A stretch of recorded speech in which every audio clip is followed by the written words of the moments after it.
पापा और दादा की बॉडी को अभी तक संभाल के रखी है। न जाने कितने साल हो गए, लेकिन आजादी नहीं है। जॉब तो है लेकिन पैसा नहीं है हाथ में। ये एक ऐसा देश है जहाँ लोग कैदियों की तरह रहते हैं, मतलब अपना कुछ भी नहीं चलता। वहाँ पे नए हंसी मजाक, जैसी चाहिए वैसी कोई जिंदगी आपको नहीं मिलेगी। Friends, welcome back to my channel. दोस्तों, आज हम सब आजाद है और जैसे चाहे रह सकते, जैसे चाहे बोल सकते, जैसे चाहे मन चाहे हम जिंदगी यहाँ अपने देश में गुजार सकते हैं। लेकिन एक ऐसा देश है जहाँ अपना कुछ भी नहीं चलता। वहाँ पे नए हंसी मजाक, जैसी चाहिए वैसी कोई जिंदगी आपको नहीं मिलेगी। वो देश का नाम है दोस्तों नॉर्थ कोरिया। नॉर्थ कोरिया के किंग जोंग को तो आप जानते ही होंगे।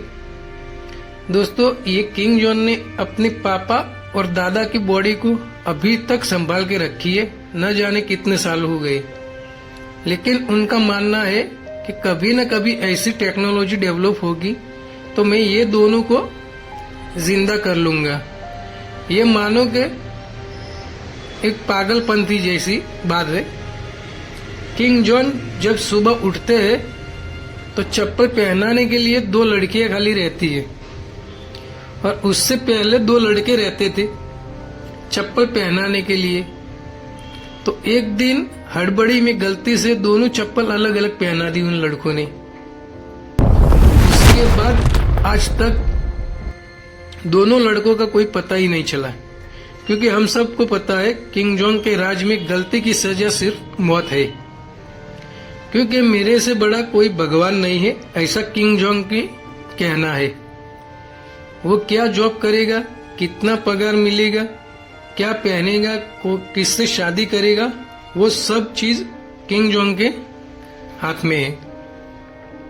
ये एक ऐसा देश है जहाँ लोग कैदियों की तरह रहते हैं, मतलब कि उनके पास घर तो है लेकिन आजादी नहीं है। जॉब तो है लेकिन पैसा नहीं है। इसीलिए इस देश से लोग भाग जाना चाहते हैं, लेकिन अफसोस है कि उनकी ये भी इच्छा पूरी नहीं हो पाती। क्योंकि जो भी ऐसा करता है तो उनके साथ ऐसा किया जाता है सजा के तौर पे कि आपकी रूह कांप जाए। दूसरी बड़ी बात बता दूं आपकी जानकारी के लिए, किंग जोंग के राज में हंसी मजाक भी आपको आजादी नहीं है। और तो और किंग जोंग के पूरे परिवार की तस्वीर रखना हर घर में जरूरी है, और उस तस्वीर को रोजाना साफ करना भी जरूरी है। दोस्तों, ये थी तानाशाह की कहानी, नॉर्थ कोरिया की कहानी। तो दोस्तों, वीडियो पसंद आया तो प्लीज लाइक करते जाए, और हमारे चैनल को सब्सक्राइब नहीं किया तो प्लीज सब्सक्राइब कर लीजिए।